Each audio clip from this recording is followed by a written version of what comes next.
என்றால் இது தொடர் பிரசங்கம். அது ஒரு சின்ன ரீகேப் பண்ண கொடுக்குறேன். ரேமா தேவனுடைய வார்த்தையை கிரேக்க மொழியில 2 சொல். தமிழ்ல தேவ வார்த்தை அப்படி சொல்லுவோம். கிரேக்க மொழியிலே லோகோஸ், ரேமா, 2ம் தேவ வார்த்தை தான். ஆனால் 2 விதமான அர்த்தங்கள் கொடுக்கும். லோகோஸ் என்றால் எழுதப்பட்ட வார்த்தை. சொல்லுங்கள், தேவன் பேசிய வார்த்தை. ரேமா என்றால் தேவன் பேசுகின்ற வார்த்தை. சொல்லுங்க, தேவன் பேசுகின்ற வார்த்தை. இது எழுதப்பட்ட வார்த்தை. தேவன் பேசிய வார்த்தை, தேவன் பேசுகின்ற வார்த்தை. நான் வாசிப்பது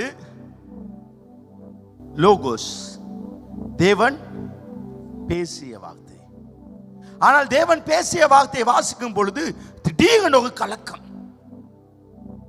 இந்த ஆட்டை டச் ஆக்கும். ஒரு வசனம் என்னை தொடும். அது தேவன் அப்ப எனக்கு பேசுறார். அதுக்கு பேர் ரேமா. இந்த ரேமா முக்கியம். ஏன்னா இந்த நாட்களில் விசுவாசத்தை பத்தி பேசுறேன். விசுவாசிக்கிறனால எல்லாம் செய்யலாம்னு செஞ்சுக்க கூடாது. பேதுரு கடல்ல நடந்தான்னு நீங்க கடல்ல நடக்கூடாது. மழையை பார்த்து பேச, அப்ப மழை விலகும், அதுக்காக பேசக்கூடாது. கடவுள் எதுக்கு பேச சொல்லான்னு அந்த டைம்ல ரேமா வர வேண்டும். பெதஸ்தா குளத்துல பாஞ்சா சுகம், ஆனா கலக்கிற நேரத்தில் பாயணும். ரேமா தேவை. அதுல விசுவாசமாங்க. அப்ப தேவன் எதை பேசுறார்?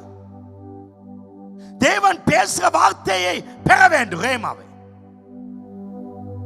கிறிஸ்தவர்கள் மை வெளிச்சம் பார்க்கலாமா? கிறிஸ்தவர்கள் குறி கேட்கலாமா? கிறிஸ்தவர்கள் சாஸ்திரம் பார்க்கலாமா? ஆம், கிறிஸ்தவர்கள் ஆவிக்குரிய சாஸ்திரம் பார்க்கலாம். கிறிஸ்தவர்கள் ஆவிக்குரிய குறி கேட்கலாம். கிறிஸ்தவர்கள் ஆவிக்குரிய மை வெளிச்சம் பார்க்கலாம். ஏன்னா பழைய ஏற்பாடு பாங்க, ஏதாவது தேவனோ தீர்க்கதரிசி கிட்ட போயிட்டு செய்யலாமா செய்யக்கூடாதா அப்படி தேடி கண்டுபிடிச்சான். அத மாதிரி லைஃப்ல ஷாப்பா குளிக்கு போட்ட மாதிரி செய்யறது சரியா பிள்ளையான்னு கண்டுபிடிக்க முடியும். அது குளிக்கு வர வேண்டும். அதுக்கு பேர் தான் ரேமா. கடவுள் பேசுவது, சாஸ்திரம் பார்ப்பது போல. அப்ப ரேமாவை பெற என்ன செய்ய வேண்டும்? நம்பர் 1, சமநிலையில் இருக்க வேண்டும். சமநிலையில் இருக்கணும். அதாவது நல்ல கவனிங்க. பிசினஸ், இந்த பிசினஸ் செய்யவா செய்யக்கூடாதா? நான் எந்த பிசினஸ் செய்ய? இவன் எனக்கு மாப்பிள்ளை வந்தா நல்லமா நல்ல இல்லையா? இந்த பொண்ணு எனக்கு மனைவியா வந்தா நல்லமா நல்லம் இல்லையா? இந்த 2 பேர் இருக்காங்க, இதுல யார் எனக்கு சரி? இங்க பணத்தை கொடுக்கவா பணத்தை கொடுக்க வேணாமா? வீடு இப்படி கட்டவா கட்ட வேணாமா? நான் என்ன செய்ய? ரேமாவை கண்டுபிடிக்க சமநிலை இருக்கணும். எப்படின்னா, ஒரு மாப்பிள்ளை பேசி வந்திருக்காங்க. இப்ப நான் சொல்லணும் வேணுமா வேணாமா? ஆண்டவர் பேசும். ஆண்டு எப்படி பேசணும்னா அமைதியாக்கணும். அமைதியா சமநிலை. பிடிக்கவும் கூடாது, பிடிச்சிக்கவும் கூடாது. ஆண்டு கிட்ட பேசுறதுல மனசுல பிடிச்சு கொண்டு, ஆண்டவரே எனக்கு இது பிடிச்சிருக்கு நீங்க என்ன சொல்லுங்கன்னா, மனசுல ஏற்கனவே பிடிச்சிருக்கு. அப்ப எங்க மனசுல ஆண்டவர் பேசுவது வெளியில தெளிவா வேலைங்காது. தெளிவாய் ஒரு ஒயிட் பேப்பர் ஆக்கணும். நம்ம பிளாங்க் ஆக்கணும். இருந்து ஆண்டவர் நீங்க சொல்லுங்க அப்படி இருக்கணும். எனக்கு இவங்கிட்ட கொஞ்சம் மசில்ஸ் கையில கொஞ்சம் பிடிச்சிருக்கு, இவன் ஹைட்ல இருக்கான், கொஞ்சம் வெள்ளையா இருக்கான், பிடிச்சிருக்கு. அப்படியே கூடாது. ஒரு விருப்பம் இல்லாத நிலையில இருக்கக்கூடாது. பிசினஸ், இந்த பிசினஸ் நிலைமை, இந்த பிசினஸ் இது செஞ்சா கொஞ்சம் நல்லா இருக்கும். இது சுவிஸ்க்கு போகுது, இது ஜெர்மனி போகுது. சுவிஸ் கொஞ்சம் நல்லா, ஜெர்மனி நான் கேள்விப்பட்டிருக்கேன். அப்படியே கூடாது. நீங்க சொல்லுங்க. போனா போ, வேணவா. ஏலவலுக்கு முடிய நான் என்ன சப்ஜெக்ட் எடுக்க? ஓபன் மைண்டாங்க. அப்படி இருக்கும் பொழுது ஆண்டவர் 2வது தேவ விருப்பத்தை நமக்குள்ளே போடுவார். நம்பர் 2, தெய்வீக விருப்பம். ஆண்டவர் சொல்லுவார், எங்களுக்கு திடீர்னு இவன் மேல ஒரு ஆசை வரும், இல்லன்னா இவன் மேல ஆசை வரும். இந்த பிசினஸ் வேணாம், இது செய்யணும், ஒரு ஆசை விருப்பம். சில வேளை இது வேணாம் அப்படி ஒரு வெறுப்பு வரும். முதல் நல்ல நினைச்ச வெறுப்பு வரும். என கடவுள் போடுவார். பிலிப்பியர் 2:13 பிலிப்பியர் 2:13 போடுவாங்க. ஏனெனில் தேவன் தம்முடைய தயவுள்ள சித்தத்தின் படி விருப்பத்தையும் செய்கையும் உங்களில் அவர் உண்டாக்குவார். திடீர்னு ஆசை 10 காருக்கு 10 டொயோட்டா கேம்ப்ரி 2025 கருப்பு, ஒரே பிராண்ட், ஒரே இது. ஆனா எது எடுத்தானாலும் எல்லாம் ஒரே டைம் செஞ்சது. ஆனா நீங்க கை சரியா வைப்பீங்க, மனசுல சொல்லும் இந்த 6வது கார் எடு. அப்படி கார் எடுப்பீங்க, அது மட்டும் கேரேஜுக்கு போகாது, அது மட்டும் ரிப்பேருக்கு போகாது. எந்த வெறுப்பு இல்லாம செஞ்சா அது நடக்கும். ஆனா நீங்க இதெல்லாம் பார்க்காம நீங்க செஞ்சீங்கன்னா தோல்வி. அப்ப ஆண்ட விருப்பத்தை கொடுத்தோன்னா 3வது ஆவிக்குரிய சோதனை. இப்ப ஆண்டோட வெளிப்பாடு எதுல இருந்து வரும்? ரேமா வரும். எதுல இருந்து வரும்? லோகோஸ்ல இருந்து வரும். ரேமா எதுல இருந்து வரும்? லோகோஸ்ல.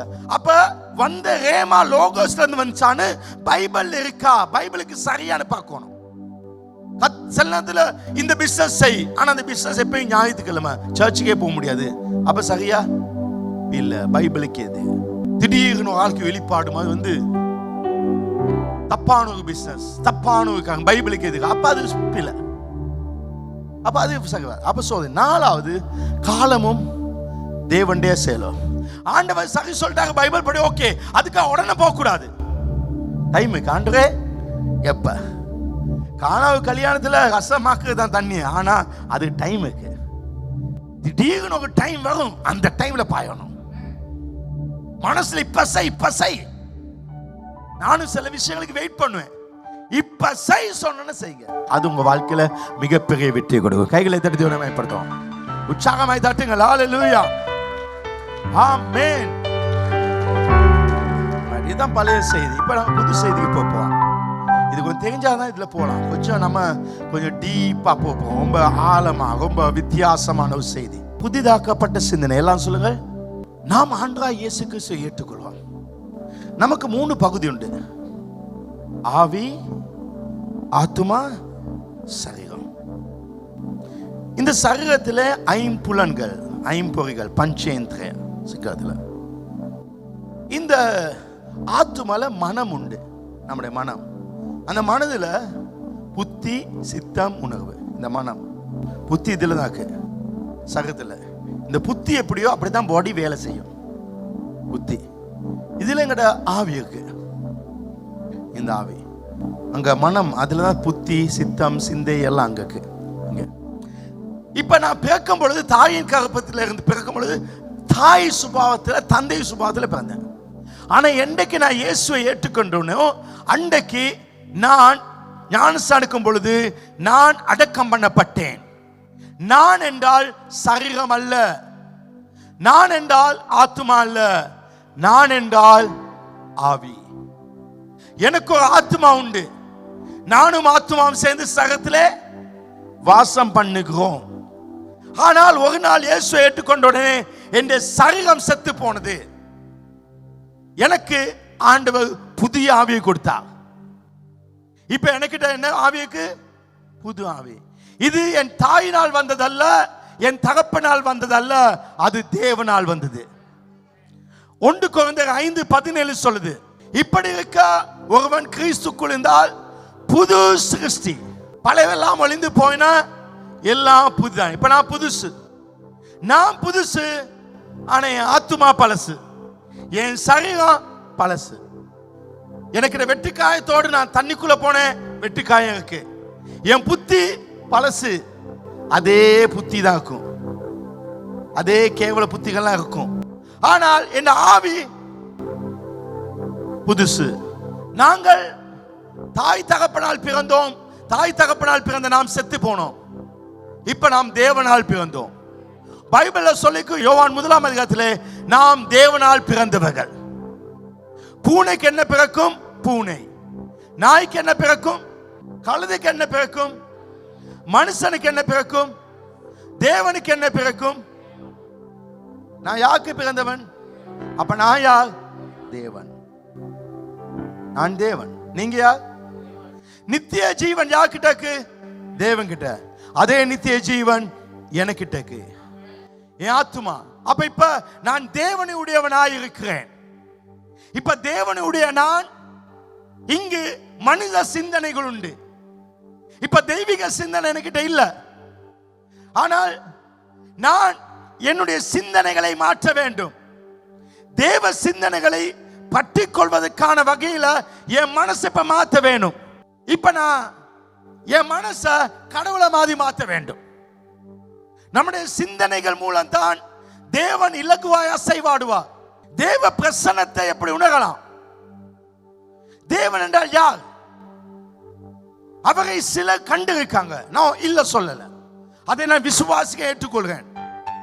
ஆனால் தேவனை அதிகமாக அவர் ஒரு சிந்தனை போல, அவர் ஒரு நினைவு போல, அவர் தாட், அவர் சிந்தனை.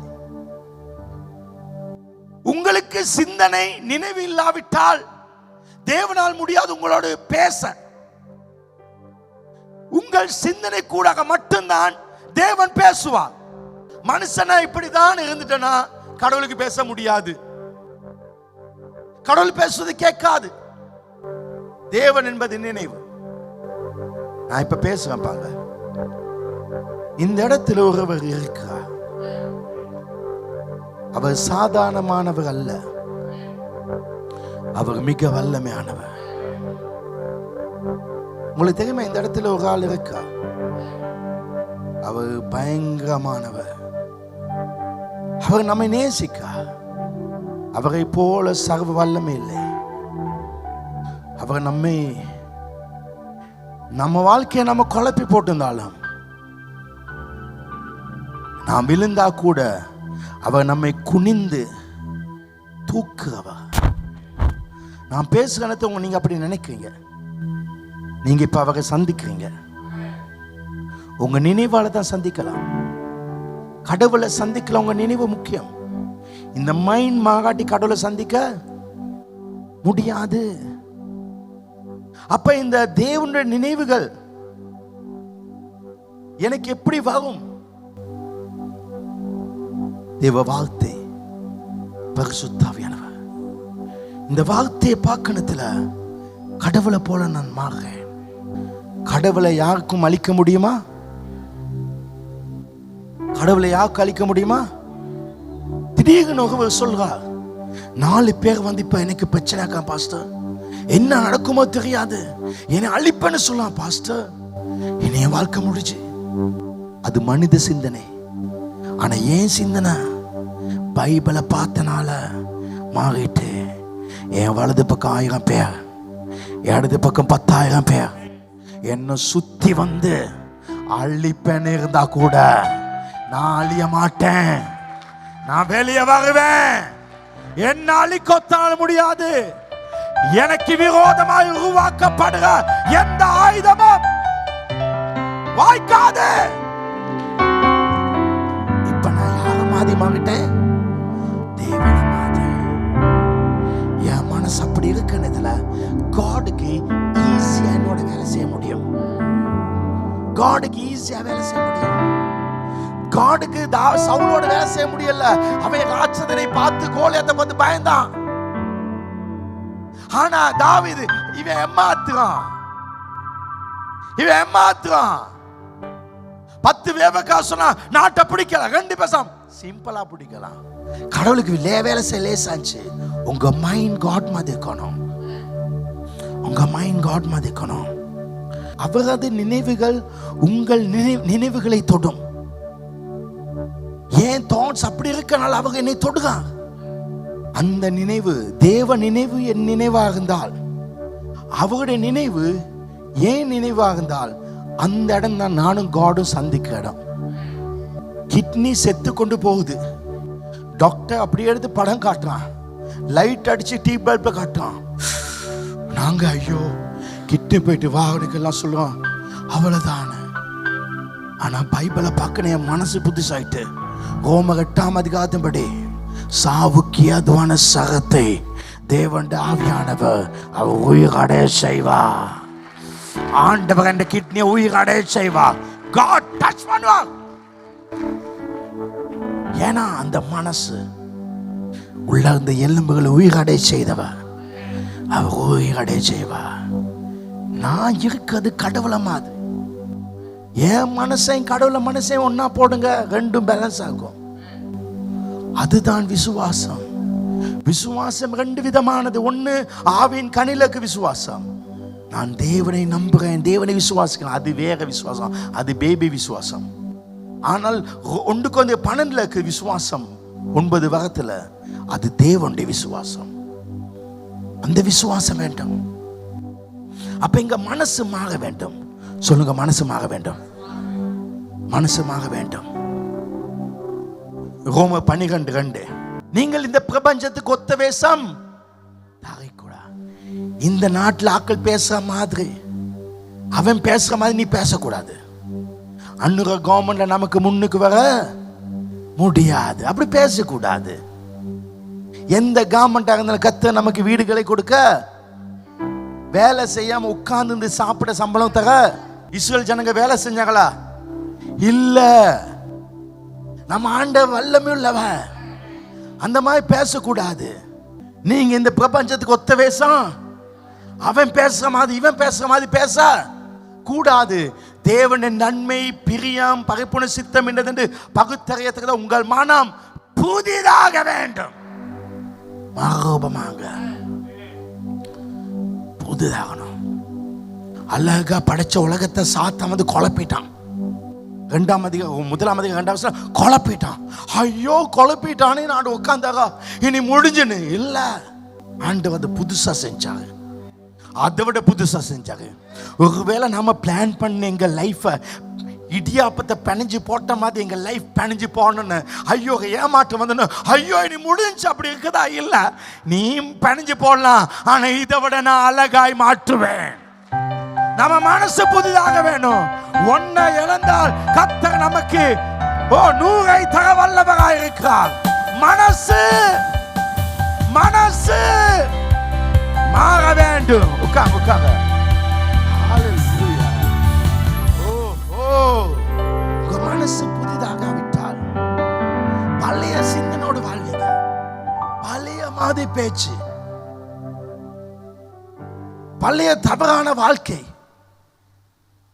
பழைய தவறான சிந்தனை தேவனுடைய வல்லமை மட்டுப்படுத்தும். அவன் சொன்னா இவன் சொன்னாவே இல்லை, மாற்ற வேண்டும். அப்ப மனசு புதிதாக வேண்டும். சொல்லுங்க, மனம் புதிதாகணும். அப்போ பைபிள் இந்த இடத்துல எப்படி புதிதாக்குன்னு சொல்லல, ஆனா அது 2 கொரிந்தியர்ல 3:18 அழகா சொல்லப்பட்டிருக்குது. நாம் எல்லாரும், சொல்லுங்க, நாம் எல்லாம் சத்தமா சொல்லுங்க, நாம் எல்லாரும். கொஞ்சம் பேர் இல்லை, இந்த இடத்துல எல்லாருமாக போய்ங்க.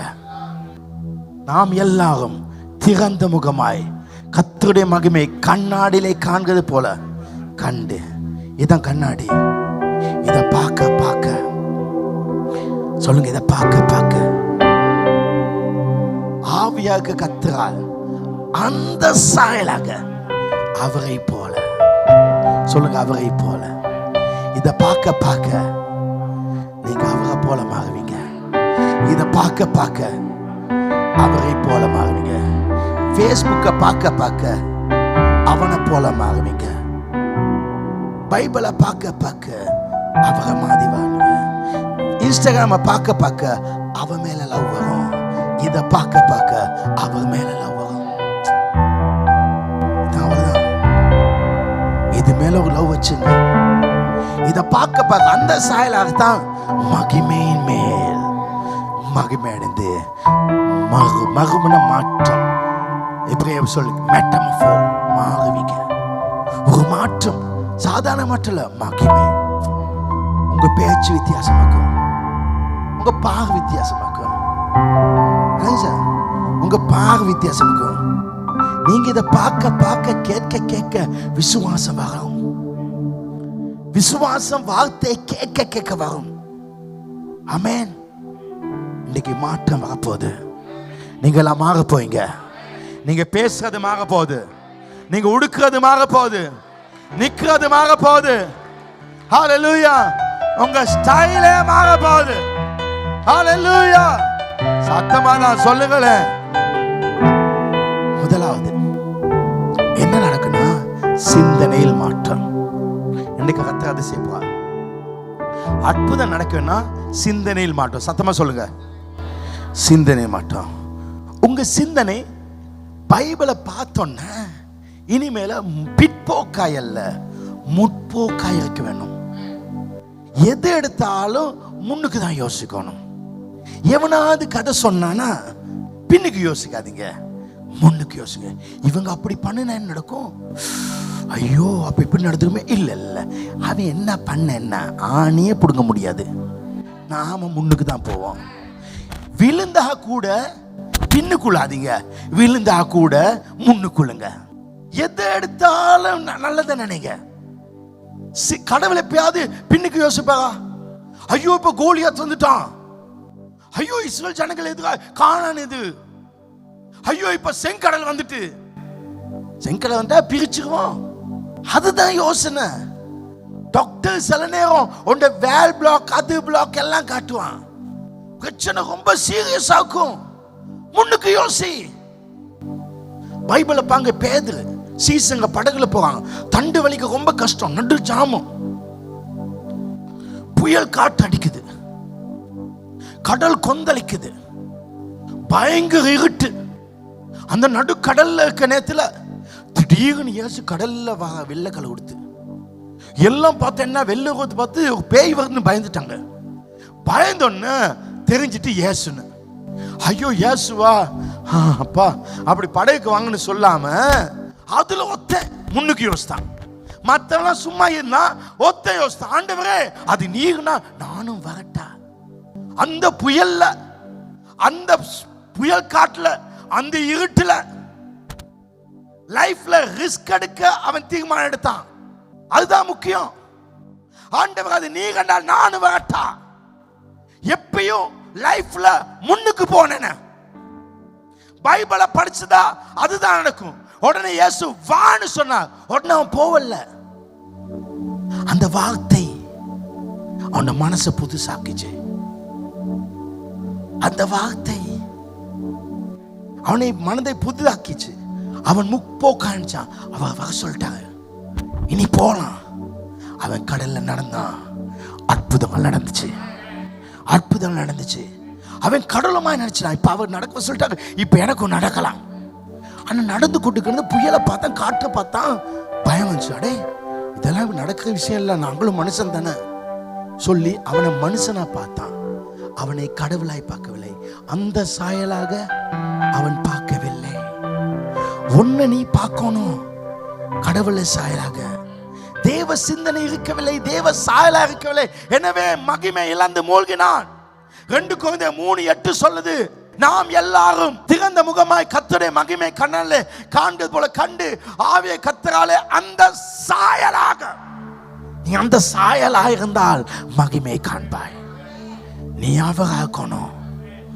ஆண்டவர் சொன்ன உன்னை தொடுறவன் என்ன தொடும். எவனாவது நாளைக்கு விட்டுறதுக்குள்ள அவனை வெட்டுவேன் அவனே சொன்னான், வெட்டுவானா? நடக்குமா? அப்படி நடக்காது நினைக்கும் பொழுது அவருடைய சிந்தனை ஓன் சிந்தனை தொடும், அங்கதான் தொடும். இப்ப நான் என்ன பண்ண, உன் மைண்ட் சரியாக்கணும், நீ முன்னுக்கு யோசிக்க வேண்டும். எனவே ரேமாவை பெற்ற நாம், இதுதான் ரேமா, இந்த பிசினஸ் செய், இதோட வாழ்க்கை, இந்த பயணம் போ, இந்த வான் தடு. அப்படி வந்தால் அது கிடைச்சிச்சுன்னா அது உறுதினா நேரான. உங்கள் நினைவுகள் எல்லாம் நேர்மறையாய் எதிர் நோக்கிக்கிட்டோம்.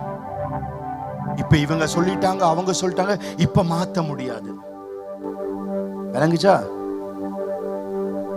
ஆண்டவன் நினைச்சா எவண்ட தலையிலத்தையும் மாத்த முடியும். அசாத்தியங்கள் சாத்தியமாகும், முடியாதவைகள் சூழ்நிலைகள் மாறும். ஹல்லேலூயா! எல்லாம் மாறும். ஆமென். எல்லாம் மாறும். நீ நினைக்க காரியம் மாறும்.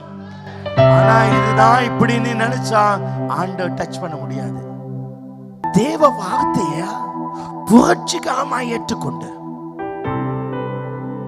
தேவ வார்த்தையை புரட்சிகரமாய் ஏற்றுக்கொண்டு உங்கள் சிந்தையை புதுப்பித்தால் நீங்கள் நினைப்பதற்கு அப்பால் அதிசயங்கள் நடக்கும். பைபிள் அப்படியே எடுத்து இதுதான் நடக்கும். எங்க அம்மா சொல்லட்டும், அப்பா சொல்லட்டும், ஆத்தா சொல்லட்டும், எவன் சொன்னாலும் ஆண்டவர் முடிவெடுத்தால் நடக்கும். உன் மைண்ட் தான் முக்கியம். ஏன்னா மனிதன் எதை நினைக்கானோ அவன் அப்படியே இருக்கான். தேவ வார்த்தையினால் உங்கள் சிந்தனையை விரிவாக்குங்க.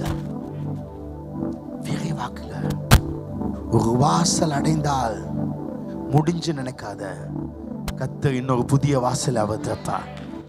ஒரு வாசல் அடைந்தால் கர்த்தர் ஒரு புது வாசலை திறப்பார். ஹல்லேலூயா. இந்த இடத்துல இருந்து எப்ப போறோமோ இதோட மிகப்பெரிய விஸ்தாரமான இடத்துக்கு போவோம். முதலாவது சிந்தனையில் மாற்றம். இரண்டாவது அற்புதங்களை எதிர்ப்பாங்க.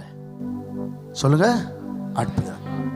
ஆண்டவர் டெய்லி வேலை செய்கிறாரா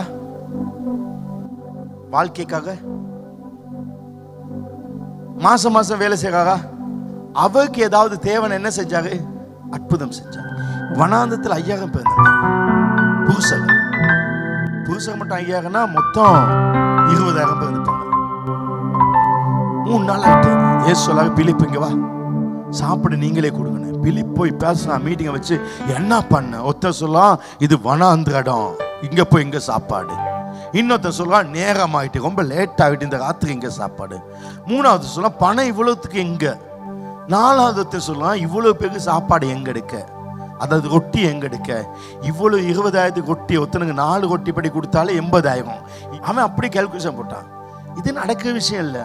ஆனா அந்திரையா ஒரு சின்ன பையன்கிட்ட 5 அப்பம் 2 மணிச்சுங்க தாமே சொல்லி எடுத்து ஏசுறது வந்து இப்படி வைக்கான். ஏசுவே இவ்வளவுதான், ஏதாவது பார்த்து செய்யுங்களே. அவன் அற்புதம் எதிர்பார்க்கான். அவருக்கு அற்புதத்தை எதிர்பார்க்கான். ஏதாவது நடக்கும். இதை வச்சு ஏதாவது நீங்க செய்வீங்க. இதை வச்சு நீங்க ஏதாவது செய்வீங்க. உன் சம்பளத்தை அவர்கிட்ட வச்சுட்டாண்டு இதை வச்சு ஏதாவது பண்ணுங்க அப்பா, உங்களால முடியும்னு சொல்லிப்பாங்க. அவருக்கு முடியும். அவர் பெரிய அற்புதம் செய்வார். அந்த இயேசு கிறிஸ்து வல்லமை இன்னும் ஆகவில்லை. அவருடைய வல்லமைகள் இன்னும் குறையவில்லை. அவருடைய அற்புதங்கள் இன்னும் மகிமையும் ஆகவில்லை.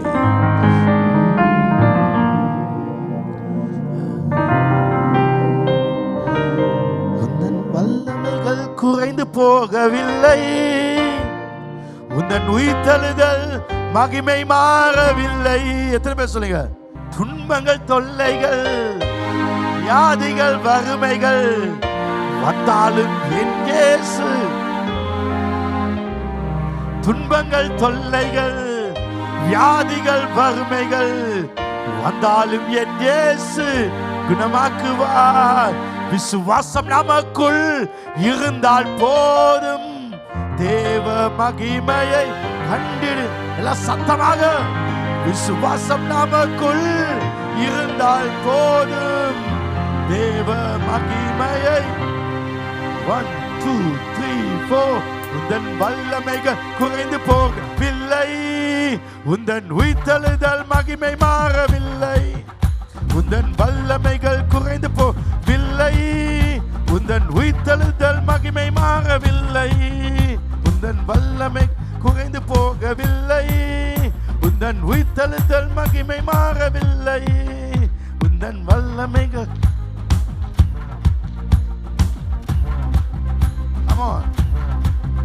உந்தன் வல்லமைகள் குறைந்து போகவில்லை.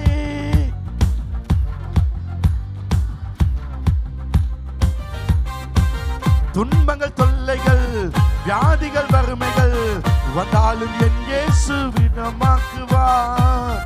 துன்பங்கள், தொல்லைகள், வியாதிகள், வறுமைகள் வந்தாலும் என் இயேசு குணமாக்குவார். விசுவாசம் நமக்குள் இருந்தால் போதும். தேவ மகிமையை கண்டிடுவோம். விசுவாசம் நமக்குள் இருந்தால் போதும்.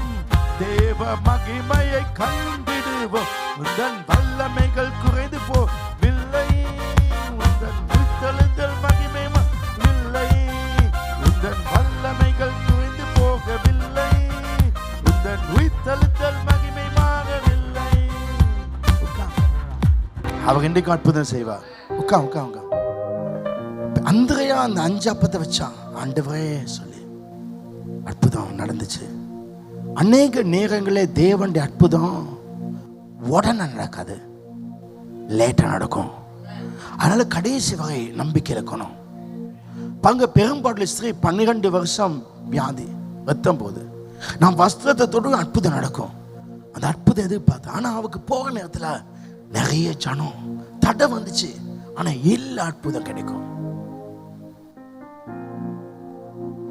அந்த விசுவாசம் மட்டும் இருந்தா போதாது. விசுவாசத்தால் நமக்கு வரும் தடை அனைத்து சவால்களையும் எதிர்ப்புகளையும் தடைகளையும் தாமதங்களையும் எதிர்கொள்ள வேண்டும். தடை இருக்கலாம். ஆபிரகாம் விசுவாசத்தான உடனே பேபி கிடைக்கல, அவன் விசுவாசம் உறுதியா இருந்தான். நீங்க எது நடக்கிற நேரத்துல பாங்க உடனே நடக்காது. சில நேரம் நிறைய பெரிய இருக்க வரும்.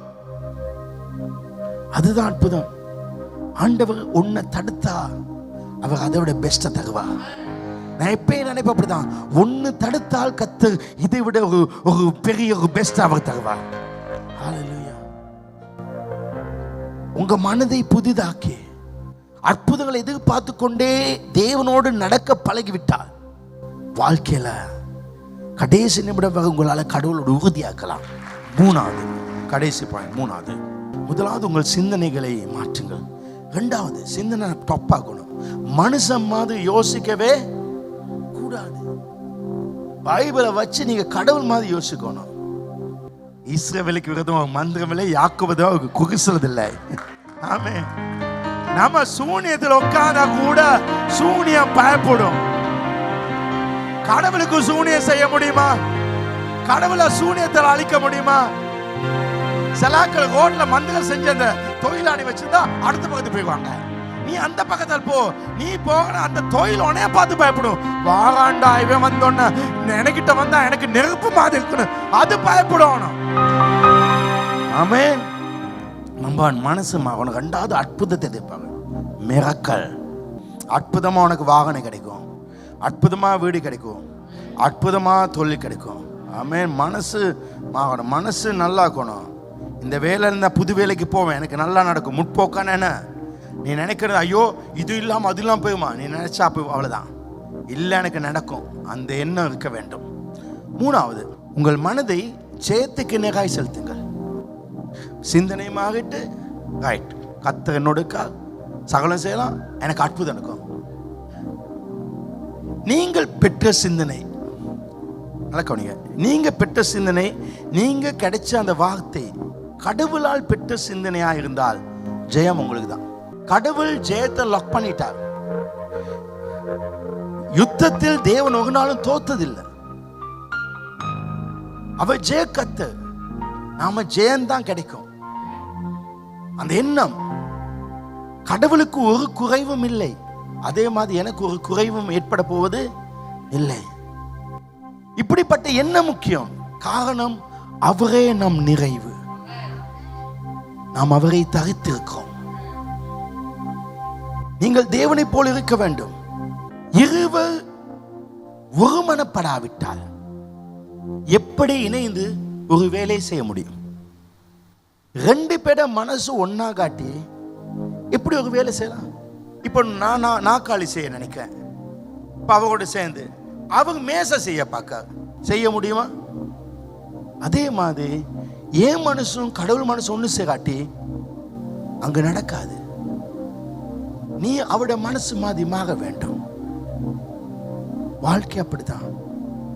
நம்ம மனசு அவருடைய மனசாயமாக வேண்டும். தேவனோடு நடந்து கிரியை செய்ய வேண்டுமானால் உங்களுக்கு அவருடன் இணைந்த எண்ணம் சிந்தி இருக்க வேண்டும். கடைசி ஒரு வசனம், மாற்கு 8:33. இயேசு திரும்பி தம்முடைய சீசரை பார்த்து பேதுரை நோக்கி, எனக்கு பின்னாலே போ பிசாசு, ஏன் நீ தேவனுக்கு ஏற்றவைகளை சிந்தியாமல் மனுஷனுக்கு ஏற்றவைகளை சிந்திக்கிறாய்? ஓ சிந்தனை கடவுள் மாதிரி. சிங்களத்தில் போடுங்க, சிங்களத்தில்.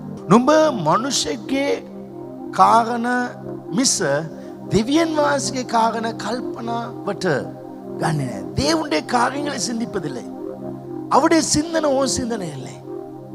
அவரை மாதிரி அவரை மாதிரி நினைக்காத எல்லாரும் சாத்தான், பிசாசு. என்னைய தூக்கி வீசினாலும், என்னைய குழி தோண்டி புதைச்சாலும், நான் திரும்ப வெளியில வருவேன். அதுதான் பைபிள். நீ என்னதான் குழியில போட்டு சீல் பண்ணாலும் நான் கல்ல பிரட்டி திரும்ப வருவேன். இதுதான் வேதம். ஆனா என்னை எப்படி குழி தோட்டி போட்டியோ அத மாதிரி வர மாட்டேன், அதை விட வல்லமையாய் தான் வருவேன். நான் என்னத்தை இழந்தனோ இழந்த மாதிரி வர மாட்டேன், வார நேரத்தில் வல்லமையா தான் வருவேன். நான் உங்களை பார்த்து சொல்றேன், உங்களை யாராவது ஏமாத்தி கீழே போட்டாங்களா, போன மாதிரி வர மாட்டீங்க.